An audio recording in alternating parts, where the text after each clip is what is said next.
Shut up and sit down.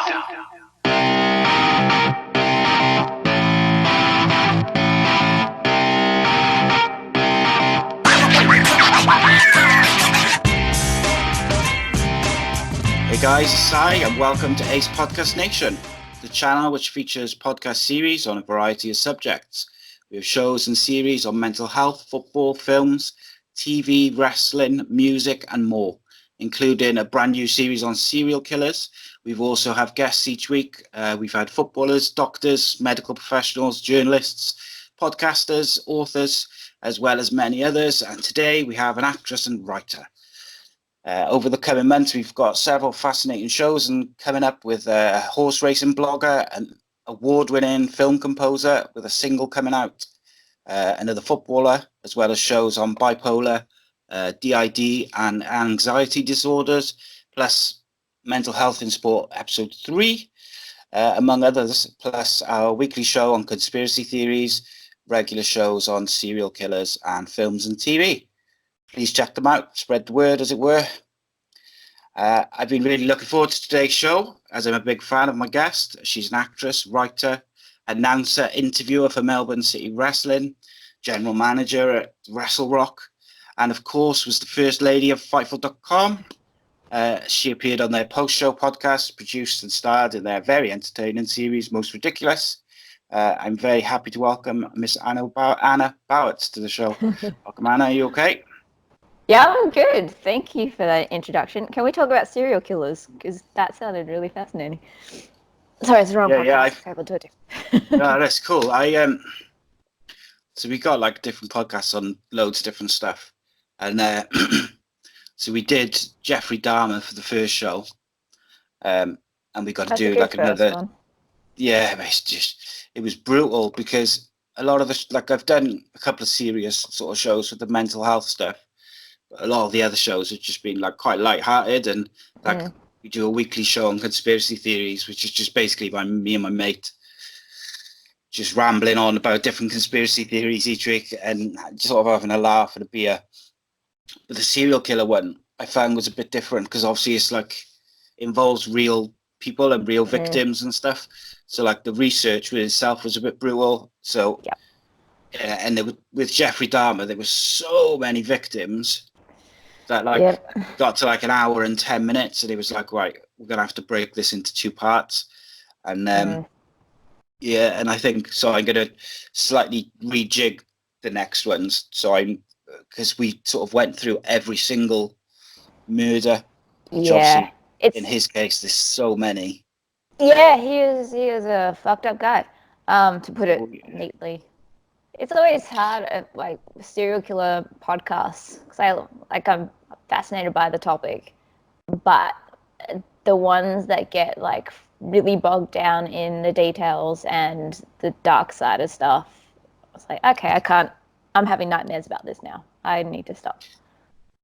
Yeah, it was quite brutal. So I think we're going to rejig it a bit and sort of try and condense it down a bit. But like we were in this position where once you've sort of gone through the first couple of murders, you can't really leave any out then because they're all real people. So we sort of went through all of them. So the next one we're doing is Harold Shipman, which is like a UK doctor who was like killing like elderly people and stuff. Oh, I've heard of that one. Just like it's the same one.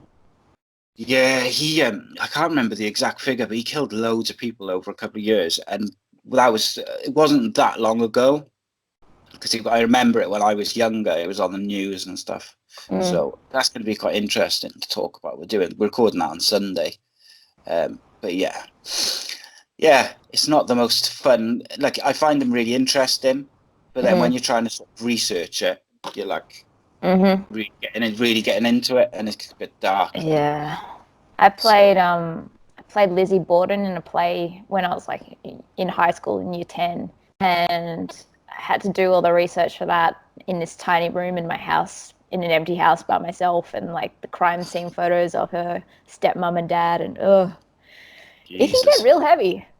Yeah, especially if you're in a room and in the house on your own, and you're only quite young as well. Yeah. It's a It was a tricky one. time. But yeah, no, it is really interesting. They are really interesting to talk about, though, and like that's why we started that series. So we've done one, but always learning different ways and trying to make it. It's like try to make it interesting and like you can't really make it that light-hearted. So it's like with the conspiracy theories, depending on which ones they are, they're quite easy to sort of have a laugh with and or ramble on and but. So like, the other week we did David Icke and lizards and stuff, which was just wild. Yeah. But it was really like it's a really fun show, like really interesting to talk about and just looking at all the different things. But you know, that's easier to be lighthearted about than it is different. real people. So let's start with your acting. As I look on your website, you've listed in so much stuff, films and TV and commercials and all sorts of stuff. So were you like always interested in sort of entertainment, acting, that type of thing when you were younger? Yeah. I don't remember a time in my life not wanting to play someone else or just like playing in a different scenario. Like there's home footage of me when we were still in Brisbane. So I would have been about 3 or 4 years old, and I'd put a clean washing under my shirt, pretending I was pregnant, like the lady on the TV, and I was like pretending to fold clothes and be a housewife. I don't know what I was watching. And like stupid, like you always hear stupid stuff. Like for me, I always used to cry to camera. Or like when you're hugging someone and there's like for your birthday and someone's giving you presents, like I would always turn my head to camera. Stupid things like that. But then it just became, I don't know, it's very similar to wrestling in that it's like it's an escape and it's heightened world that I find sometimes a lot more interesting than this one. Yeah, and I think it's like learn a lot it's through what it. you said about an escape is interesting because that's where I used like the podcast and wrestling because sort of outside my family, the world is quite depressing at the moment. So like it's quite nice to have like something in which you can sort of just get into and not pay any attention to what's going on elsewhere.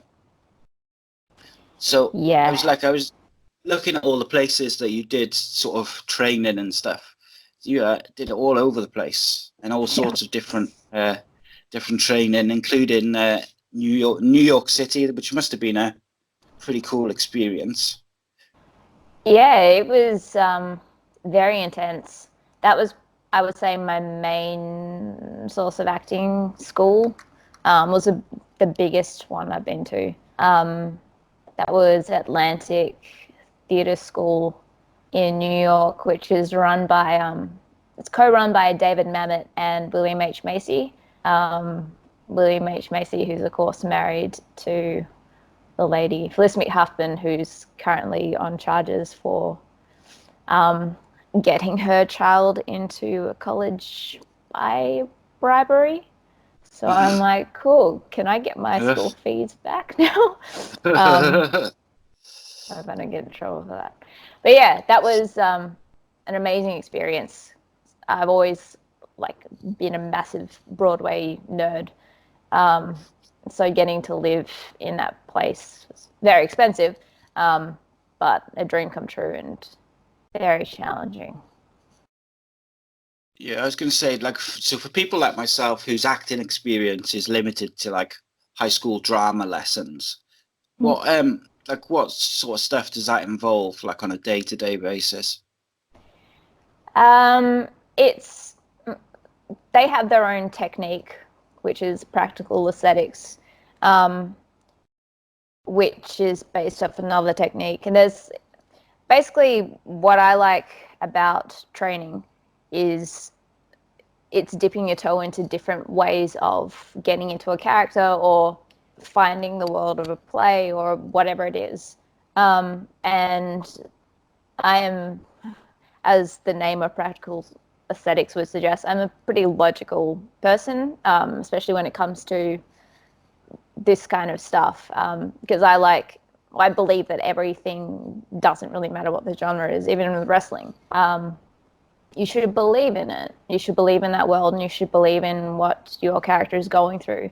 And the best way to find that is by placing it in logic. So our classes were structured, most days it was about a 10-hour day. And then rehearsal times and all this kind of stuff on top of it. So we do movement classes and this class called repetition, which I actually taught a few wrestlers back at EPW in Perth. I taught some of them acting classes for a while, and I introduced them to repetition, which is basically just going through, you stand opposite each other and then you have to note. It's pretty much teaching you how to read someone, which is like a really weird superpower and can freak people out. But yeah, so I told my repetition teacher in New York, I was like, hey, I'm teaching wrestlers how to do this now. I promise I'll name my finisher after you. Mm-hmm. That's really cool. Yeah. Yeah, there's a whole array of stuff. It's really cool that you're able to take it, as well as take it into like films and TV and commercials and stuff, but you've also been able to take it into wrestling. I was going to say, one of my questions later on actually was that I'm sure I'd read, it might have been on on your Twitter feed or something, that you'd been sort of helping wrestlers with like promos and acting type stuff, which I think is we'll get into that later probably with a bit of wrestling, but I mean, that's a huge part of wrestling, is being able to do a promo, to be able to act. And I feel like sometimes, and on TV sometimes, that it feels very much like just people reading lines instead of someone who's, right, this is my character, this is the backstory, this is why this person's doing this is why they believe this is why they hate this person. And I feel like that's a bit of a lost art, particularly in WWE at the moment. But I feel like sometimes, like watching some TV programs, that is, you have someone like Christian Bale or like Tom Hardy, or I can't remember his name. Who's the guy that played the Joker and then died? Heath Ledger. Yeah, that's the one. I can remember his name. But they were like Pride of Australia. Yeah, absolutely. No matter what no matter what role they play, they're so engulfed in it that you believe every second of it. And I feel like at the moment, sometimes I watch films, and that's like a lost art of going about it. I learned pretty early on there is a big difference between celebrities and actors. The difference is longevity of a career. Someone who can keep transforming themselves over and over again. And then there really isn't any limit to being an actor, because then you can keep playing roles until you're old. And then you get a bunch of attractive people who they sell sex and they sell products, and that's why they're cast. And then they're the ones who don't really have that much of a career afterwards, unless they go out and actually learn how to act. And as much as I'm not a big fan of Matthew McConaughey, he's done a pretty good job at that. Yeah, and I think they tend to be the guys and girls who play basically essentially the same role in every film, just in a different storyline. And I mean, more power to them, I suppose. But like, I'm more interested when I watch in films like people like Christian Bale, when he did The Machinist and like lost all that weight and was completely engulfed in this character, and then you believe the story that he's telling, you believe his struggles and his thing, and I just feel like that's better. But I mean, each to their own, I guess. And I mean, yeah, and people watch different things for different reasons. at the end of the day, it's personal preference if they like an actor because of the way they look and they're going to pay money for that, or if it's a specific franchise or whatever. I don't know. There's a place for everything, I guess. It's easier from my point of view for people who are in the industry who get frustrated by it to go, okay, that's what that is. I've just got to focus on my own thing over here. Yeah, it's cool. So like we mentioned, you've been in films, TV, commercials, all sorts, and now in wrestling as well, which we'll move on to in a minute. What's the like been the most exciting thing you've been a part of in terms of sort of TV and films? I did a pilot a few years back for this. It's actually a web series. I think it's still going. It was rated. It's based on the gay community in Sydney, and drag queens and stuff. And this kid who comes up from like country New South Wales moves to the city, and then I played one of his best friends who moved up with the boyfriend at the time.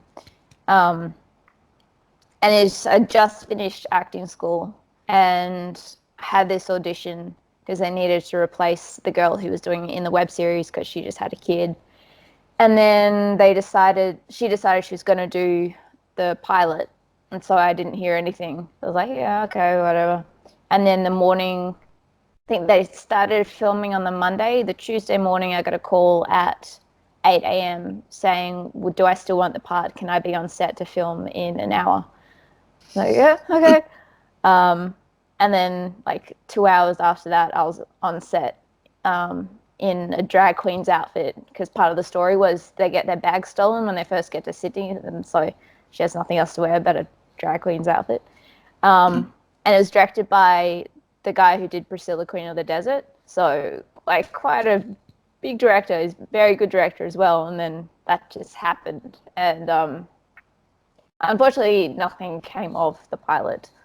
I think it's available on Apple or some streaming things that I should know, but it was a while ago, so no.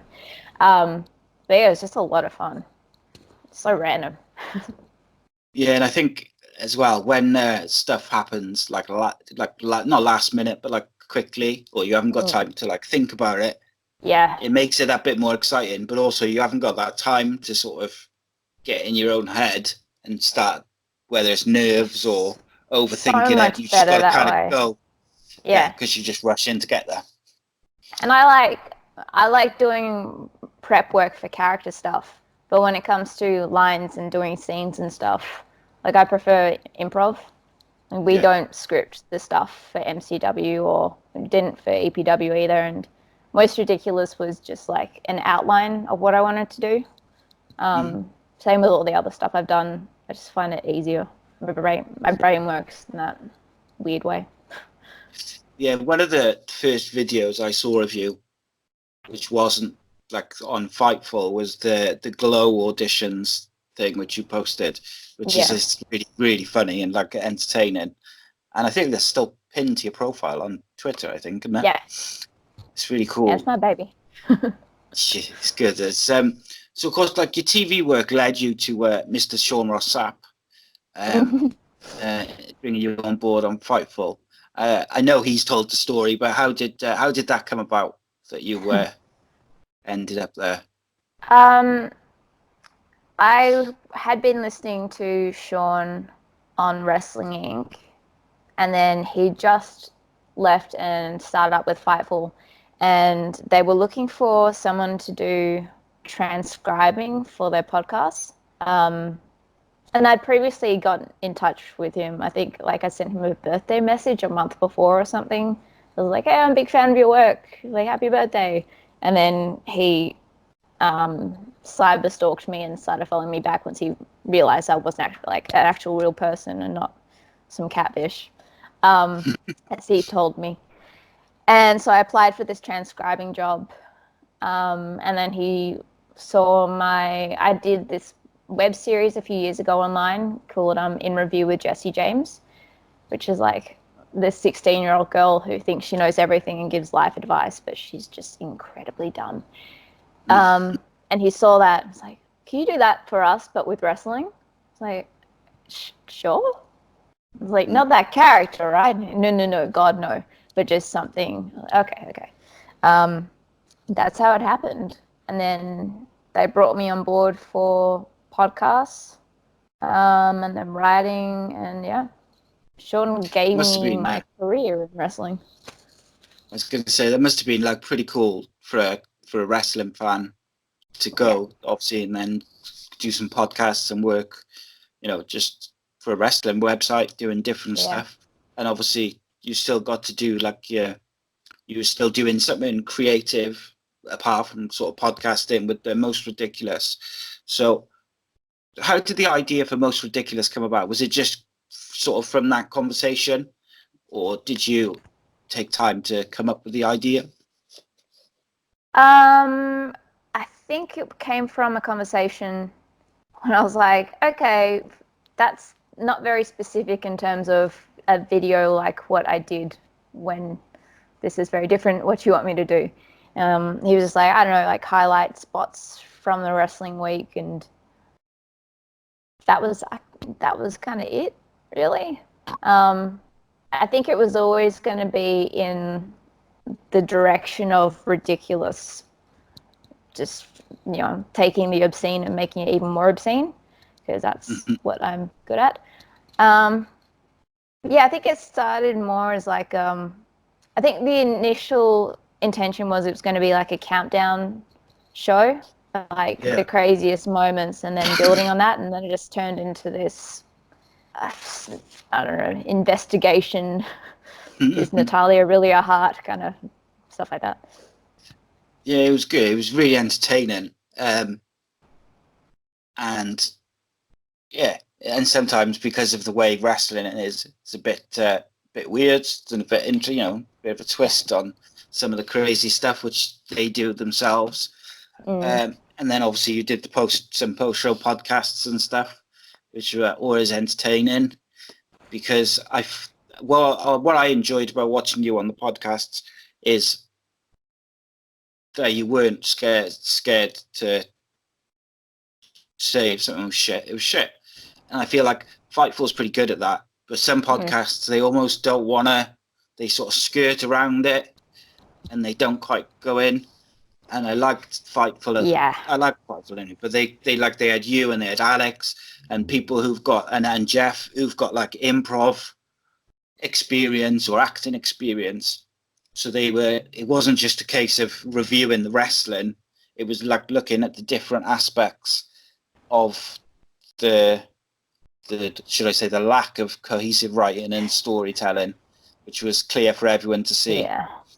For me, it was after, I think the first show I did was covering for a pay-per-view, and I was horrible. I did, like, no idea that should be taking notes during the show and then reference them back. And then someone actually commented, did Anna actually see the show? Because I was so terrified to speak. And then it was a case of, okay, well, if they want me on this, I had done a bit of wrestling training at that point, but not enough to comment on the technique or the skill of what they do. It's like, okay, come from an acting background, I write, I can comment on that. And also, I'm very aware that these guys aren't actors. They've had a few training classes, but they're not actors. So looking at it from a point of view of taking that into account, but then actually not to like put a blame game on, but just like, okay, well, you have these talent and this is their time that they have with you, and there are extra classes that you provide sometimes, but this is their scope of what they can do. Right for them. Like, let them do what they do. And then Dean Ambrose, John Moxley has now come out and said pretty much exactly that. It's like, yeah. But yeah, that's what and also being female, which is, the elephant in the room, but there aren't a lot of female podcasters talking about this. There are a bit now. There are a few when I started, but not it many. was always, and it was always, this is a female podcast. We're commenting on female wrestling. To me, it's like, it's another point of view. It's not about, this is a gender, it's like, okay, well, this is my point of view. This is my experience of my life and how I've seen things. And this is another point of view that I can add to this show, as opposed to the special opinion. It's like, it's not. Yeah, I think it is a male dominated sort of profession. Yeah. You know, a lot of the sort of podcasters and wrestling pundits, or whatever you want to call them, wrestling media, you know, a lot of them are male. There's no skirting around it. It's just the way it is.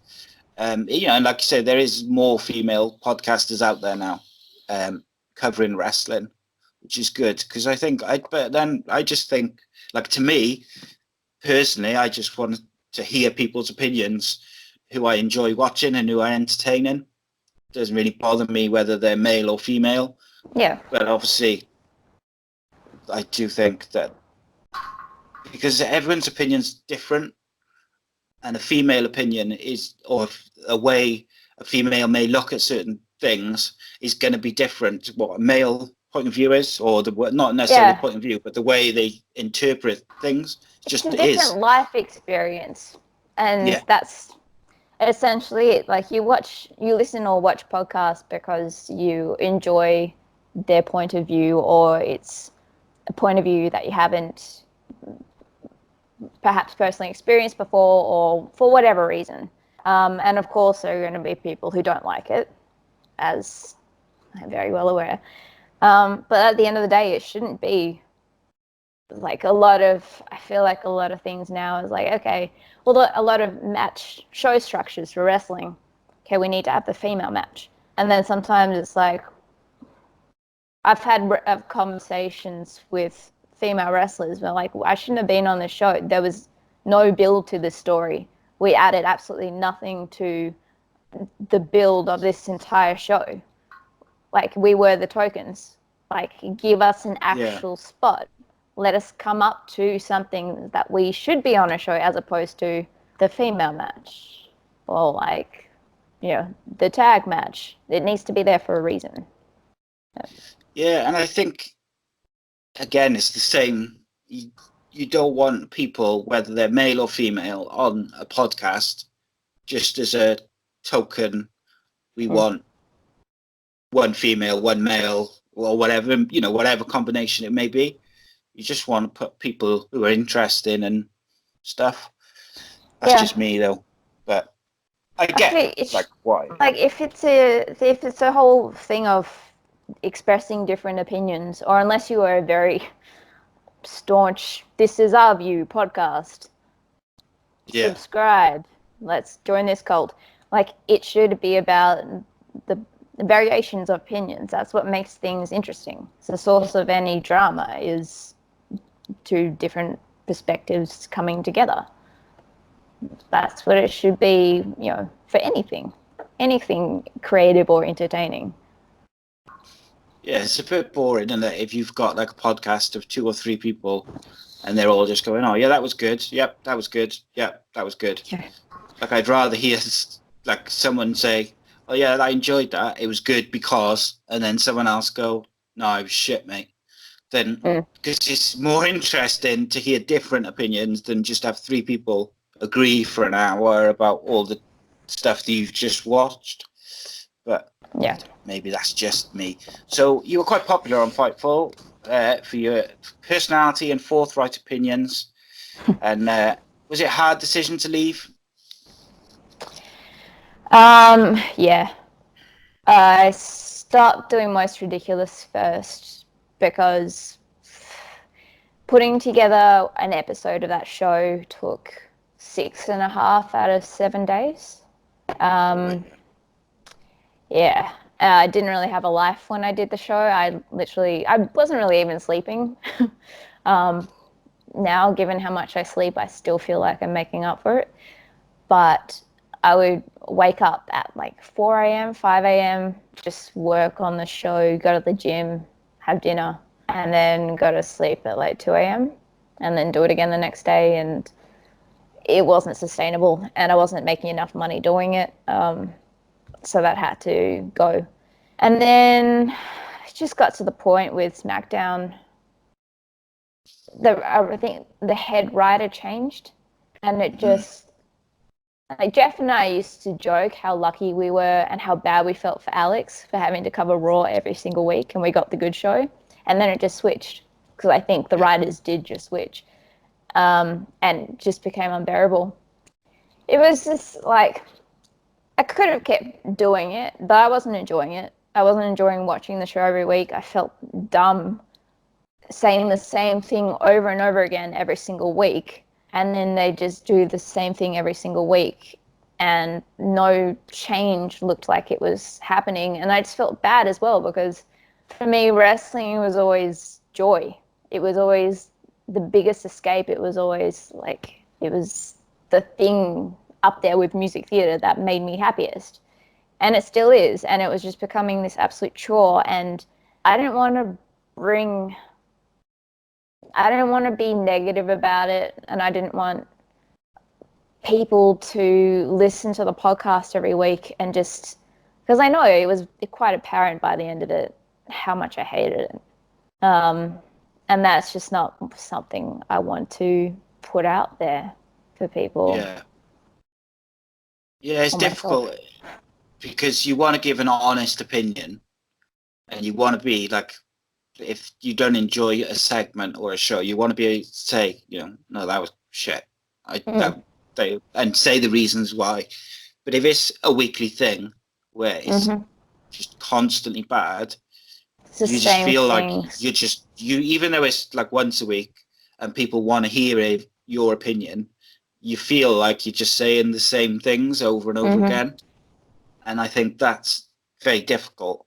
And I've got great respect for Sean, who does all of them, week in, week out. And he's had to sit through hours and hours of like Raw being so bad. But it's really strange because, like you say, that period when you were doing it, SmackDown went really bad. And then sort of at the end of last year and the start of this year, it went really, really good again. And Raw is like up and down. And then lately, SmackDown's just gone back. At the moment, it feels like what it did when they used to tape it. Where, like it was just like I've heard a that, load actually, of just pointless shit. It's just like segments and interviews which are pretty much the same from Monday. And you just think, I could have not watched this and I wouldn't have missed anything. It's very frustrating. So like from there, you were obviously, like you said, you've been working with some Aussie promotions and doing some excellent work from the bits I've seen. How did you end up doing that?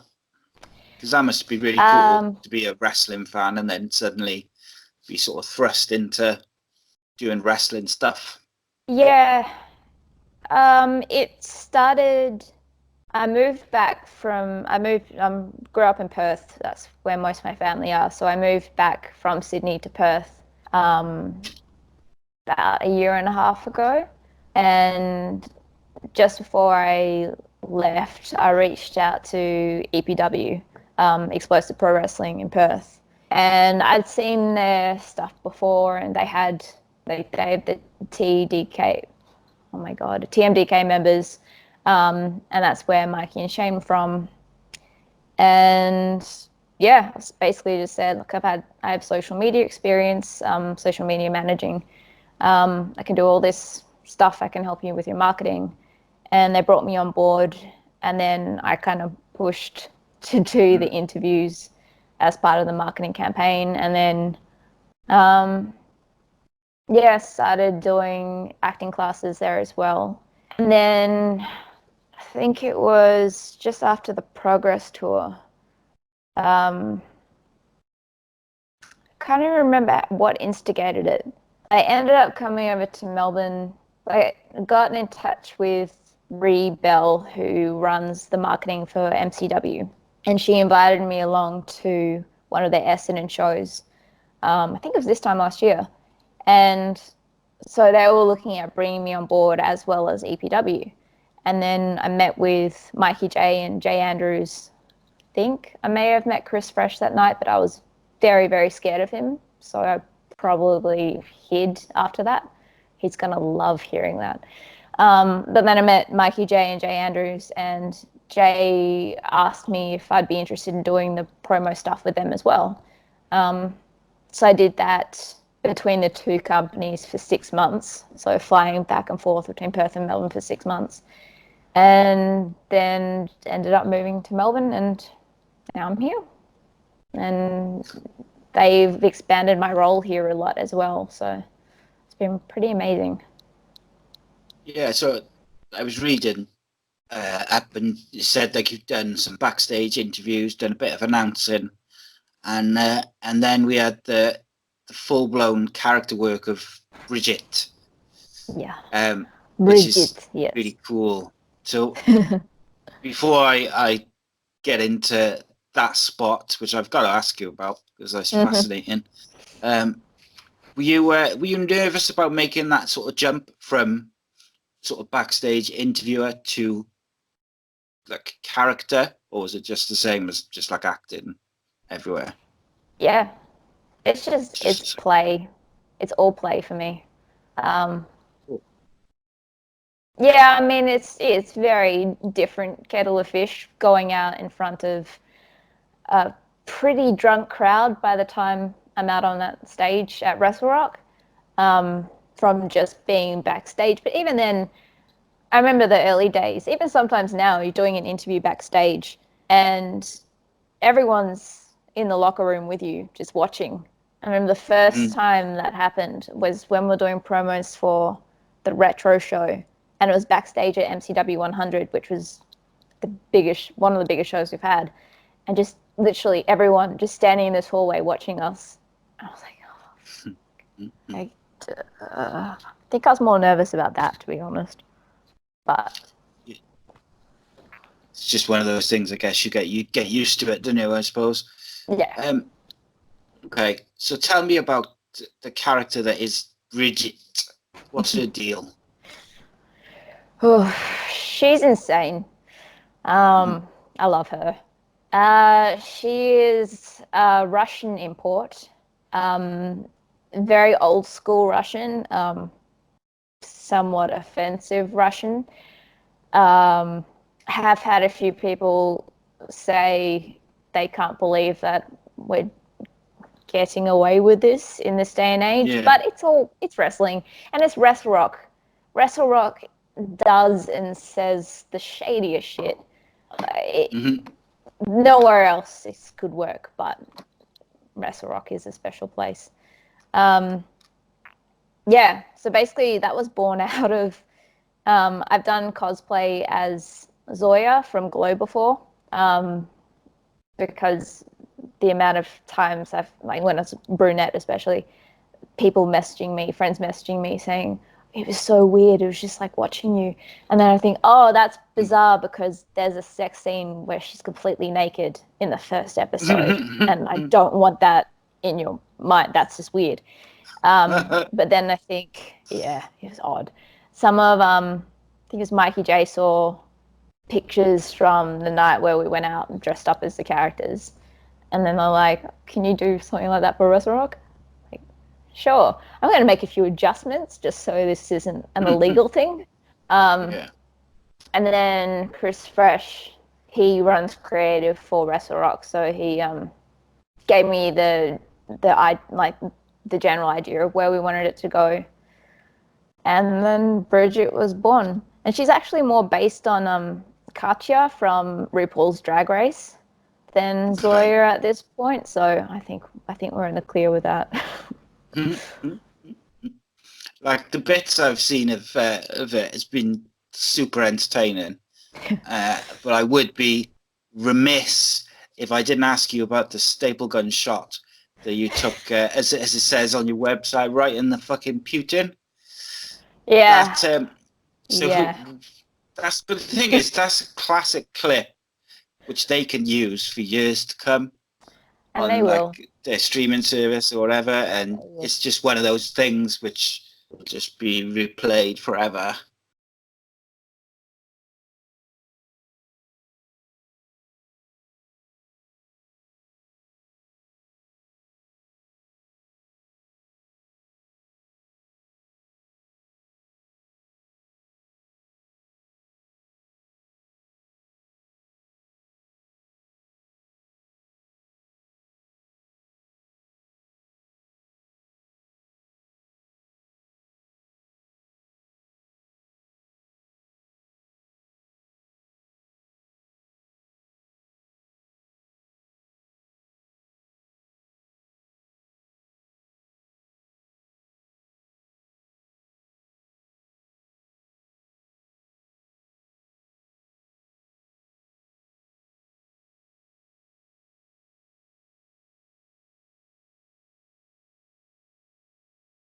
In slow motion, and then in reverse, and then in slow motion reverse for a good 2 minutes. I've actually showed my parents as well, which they've never been to a WrestleRock and they will never come to a WrestleRock.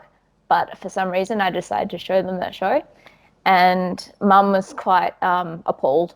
But Dad, after watching, it was a good lead up. I slapped the hell out of Cracker Jack to the point where he actually forgot what we were doing. And he legitimately got angry at me because I slapped him that hard. And then so when it came to the stable spot, Dad was like, she kind of deserved it. Thanks. Thanks, Pop. Thanks, Dad. Cool. Yeah. And then also, I started a job recently. And one of my co-workers I found out is a big wrestling fan, and he comes to MCW shows. And we're talking, and he's like, yeah, I've been to WrestleRock before. I didn't go to the last one, but I went to the one before. And I was like, is that the one where, with the stapler? So, yeah. Okay. Well, nice to meet you. Yeah. There you go. Yeah. So it's an icebreaker. Oh, yeah. Yeah. Very Excellent. popular at the office now. Yeah. So, like, to me, like, much like when I see someone take a big old kick in the balls, and I sort of wince and think, oh, I got a feeling that there must have been a few women who just see this sort of on first viewing and just sort of kind of cross their legs and just a bit like, oh. But yeah, my best friend was actually in the front row of that show, and you can see her in the footage. She's just laughing. I think she just enjoyed it too much, but I'm sure that was a common reaction of people, just not people who knew me apparently. I think it's like an unexpected spot, though, isn't it? I've never seen it before. You never really see like females take even like low blows and stuff like that. So it's not it's just completely different. Why not? Yeah. Well, also, Chris Fresh didn't know that it was planned. So that was interesting. There were real reactions on commentary. Always the best. Always the best. Ooh. Just destroyed my microphone. So, you're the general manager now? Is that right? Mm-hmm. Yep. So is that different? How is that? Ownership. So how is that different in terms of what you got to do each night? Not really. A little bit. To be seen. It's to be seen. So it was announced at the last show. I don't know. It's see what crazy shit Bridget can get up to in her reign of terror. Yeah, I think it's always fun to be a bit crazy anyway. So I'd imagine she must be like a really fun character to play. It's very cathartic. Yeah, you can just let yell stuff anything out. at the audience. Yeah, that's it. That feels like that'd be right up my alley, where I could just yell, just random shit. Yeah. People. Yeah, I quite like. I might have to create a character for my podcast just so I can just sort of just yell random shit constantly. Yeah. ideas. Sure. There would be some people who pay for that. Like, I want to be dehumanized in the most public way possible. I will pay to be on your podcast. Oh, I'm sure there's people who would pay for that. I'm positive of it. Yeah. It's some weird people around, unfortunately, and maybe fortunately, it depends on what your wheelhouse is. Indeed. So let's talk some just general wrestling. Mm-hmm. What sort of wrestling did you watch like when you were growing up? When I first moved to Perth, there was a video store around the corner from my house that had an entire row, like entire case worth of WrestleMania, SummerSlam, Survivor Series, all that stuff. Very early, like 80s, early-ish 90s. So I grew up on Hogan and Ultimate Warrior and Sergeant Slaughter, all of them. That's pretty much the same as me. Like in primary school, I would just make my parents take me to the video shop right like in the next sort of village over and be like, I want that and that, and just watch wrestling for hours.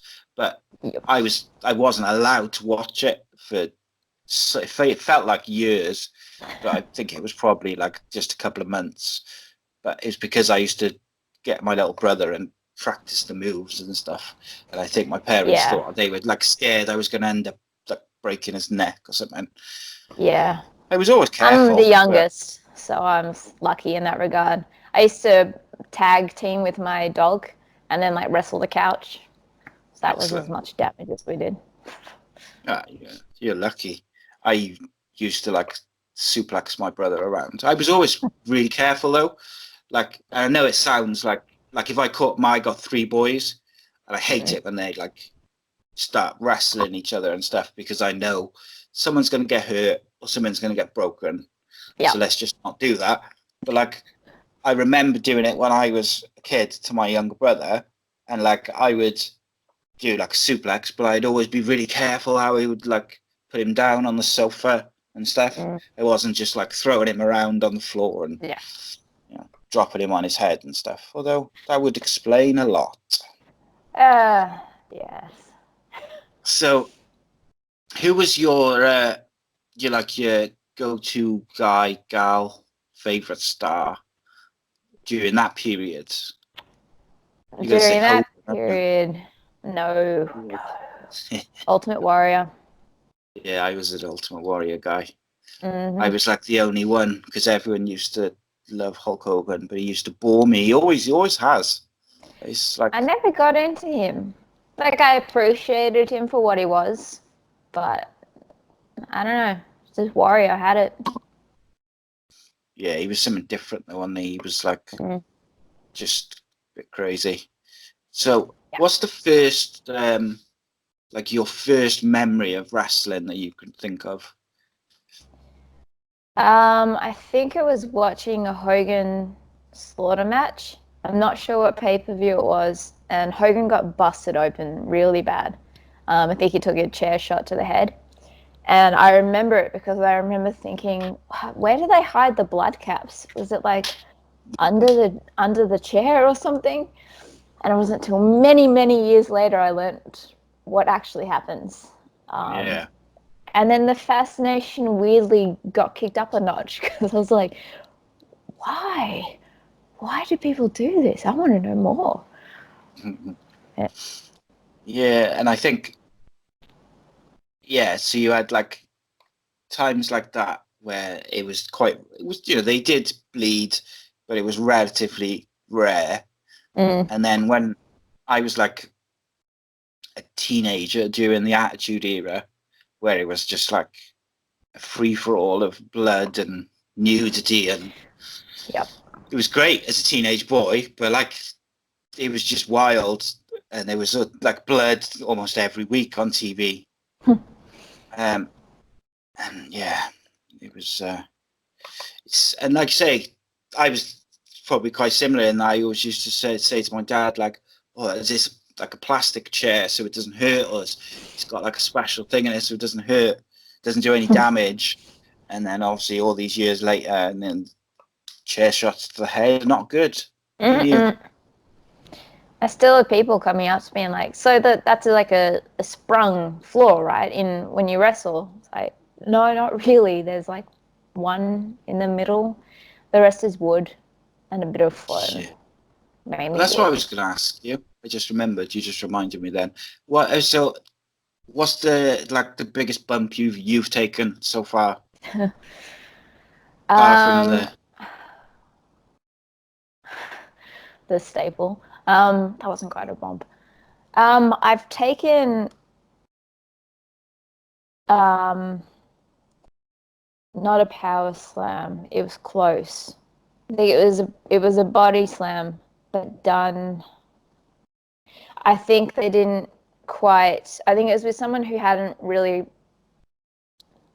picked up someone my size before, so it was a bit more ferocious than. It wasn't as gentle as it possibly could have been, and that took the wind out of me. It was like, I've heard it described like this before, and it's true. It's like your soul leaves your body and then like throws itself back into you. You feel alive. After you feel dead, you feel alive. It's something. Adrenaline, I guess. Yeah. So I ask all my guests who are linked to wrestling, what do you think of Bray Wyatt's Firefly Funhouse? So I hadn't seen it until you asked me to check it out.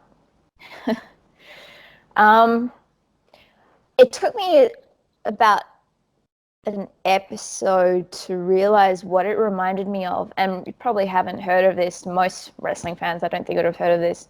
Christine McConnell's, I can't remember what it's called.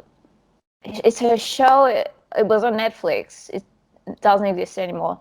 She's this artist, baker person who makes these like terrifying creations, like Monster House, all this kind of stuff. And the show that she had has these puppets that are her best friends that she has created out of like sewing bits together, and like there's a cat with an eye missing and like all this kind of stuff. I was like, someone's watched her show. This is their version of this show. So I don't know if that's the case, but something tells me it is. It's interesting.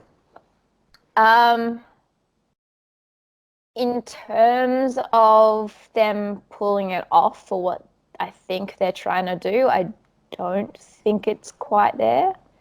But I appreciate what they're doing, and I'm curious to see what he does with it and how this is going to translate to in-ring. Yeah, I think the biggest challenge will be biggest challenge is going to be trying to translate it from the promos to the ring. Like, I just think that it highlights and amplifies how badly they've dropped the ball with Bray Wyatt over the last few years, that they've given him a bit of creative leeway, and he's come up with this big like thing which everyone's talking about, everyone's interested in, and it's the one thing on Raw and SmackDown which people are genuinely looking forward to the next week. It's the only thing that's like must see, and it's like a 2-minute segment each week of the 3-hour programming. That's what's so bizarre to me. It's wrestling was always like, for me, it was always been about the characters, and the in-ring stuff was, it's like the big climax fight scene in a drama. That's just how it translates. And then to have a company full of wrestlers where you market all their different personalities with catchphrases, with different merchandise and stuff, and then at the end of the day, what you get is generic wrestler number 1 facing generic wrestler number 2 who has a cool catchphrase. When it's like, you have all of these different personalities, all this stuff that these guys and girls used to do before they came to WWE.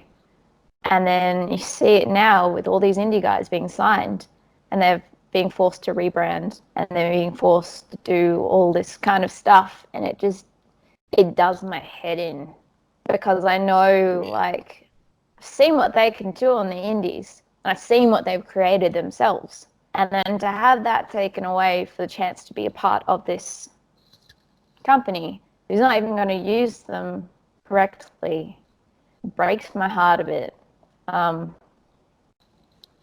But hopefully that will change. I don't know if it will. Yes, it's frustrating, and I think maybe, I mean, my one hope for him, for all those guys, is that when the XFL starts, Vince just kind of goes and does that and says to Triple H, just destroy my microphone, says to Triple H, you know, you be in charge of creative, because I just think it would take him like 1, maybe 2 months to suddenly book all these guys into interesting, cohesive storylines with characters, and the matches then, like you say, culminate in the end of the this big feud. Well, he's done it on NXT. Yeah, but even given now with the this cash grab of indie wrestlers, I just don't know how that's going to be accommodating for every single person on all of those rosters. So I don't even know. Like, I honestly used to believe that, and I still believe that Triple H would be the best shot in terms of creative direction for that company. But now with this seemingly strategic move, I don't know what the game is beyond, you know, having all the big names. Yeah, it's a weird one, because, like I say, it does feel sometimes like they're just signing people just to keep them away from other people. But like, my response to that would always be, NXT has done an incredible job of building guys up, giving them storylines throughout the show, no matter where they are on the card, even the ones that don't get matches on, you know, the takeovers. They're still in little clips and storylines furthering their characters. And like Punishment Martinez debuted this last Wednesday, and he was awesome. But he wasn't in like this big, huge angle or feud. It was like a squash match after some promos and teasers. But then you look at like Undisputed Era, they've been in some awesome feuds, awesome matches, awesome promos, everything. And then you just think they should be their next sort of group of stars, Adam Cole at the sort of lead. And then you think, no, they'll waste that. If they were to go up onto like SmackDown or Raw next week, it would take a week or two before people would be like, oh, they've done it to them as well. So I don't know. It's frustrating. Yes, it is. What wrestling do you watch at the moment? At the moment, it's been a lot of local stuff, because I'm working there. But I legitimately enjoy our products and the products of local wrestling.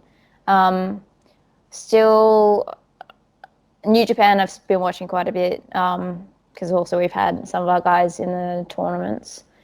And Progress, I've always been a huge fan of.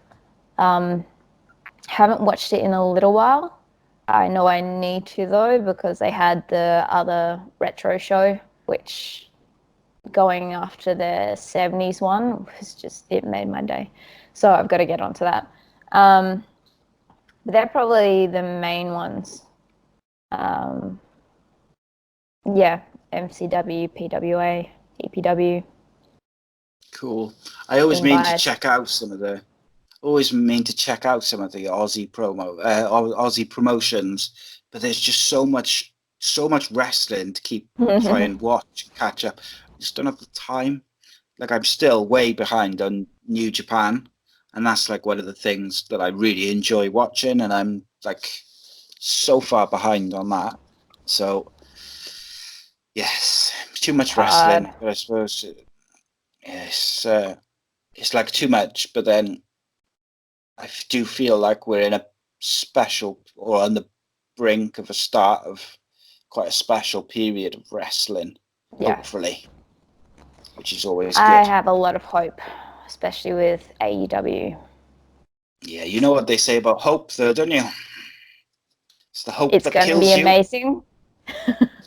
Yeah, I think so too. But yeah, being the pessimistic person that I am, I just worry that I'll get really hyped and hope, and it's going to be amazing, and then something will happen, and it'll all go shit. For me, it's just I look at it as it's something different, done by a bunch of guys who have been craving something different, and the passion seems to be there. So that's kind of it for me. As long as the passion is leading a project, then I'm interested. That's kind of felt like what's been missing at WWE. It's not lack of talent or anything at all. It's just, what's the purpose? Why are you doing this? Yeah, and I think I was obviously only joking when I was saying that. Like, I do think that they'll succeed, because everything they've done is kind of turned to gold because of they're super talented, they're super creative, and like you say, they they've got the passion for it. And I they're think the boys as well. They've been there. They know what it's like to be on the shows. Yeah, absolutely. They've done shit to the top, so they, I feel like other workers would definitely trust them. Yeah, I think so. And I think, like you say, it seems like it's going in a very good direction. Okay. And I really appreciate you coming on and sparing me your time. It's been a good time, good fun. Tell people where they can find you on social media, TV, wherever they may find you. On social media, I'm at Anna Bauert. That's Bauert, like Jack Bauer with a T. That's what I used to tell people in high school. So that's on Facebook, Twitter, and Instagram. You can find me at annabauert.com. And in about a week or two, I'll be launching a Patreon, which will include insights into Australian wrestling talent, and also sometimes a most ridiculous or two will pop up, sometimes a sports lord will pop up, sometimes Bridget will pop up. A vast array of characters that will explode out of my mind will be there. So that information will launch, on social media at some point soon. So I need to get my shit together. I look forward to Sports Lord Anna returning. It's going to be awesome. She knows all. Oh yeah, Anna will be joining me for some quickfire questions, so look out for that short video on our socials. You can find us on Twitter at ACEcast_nation, Facebook Ace Podcast Nation, YouTube.com/C/Ace Podcast Nation, as well as check out all our shows in audio form on Apple Podcasts, podcast.co, Spotify, Stitcher, all those types of people. Cheers, Anna, and cheers, guys, for listening, and we'll see you next time.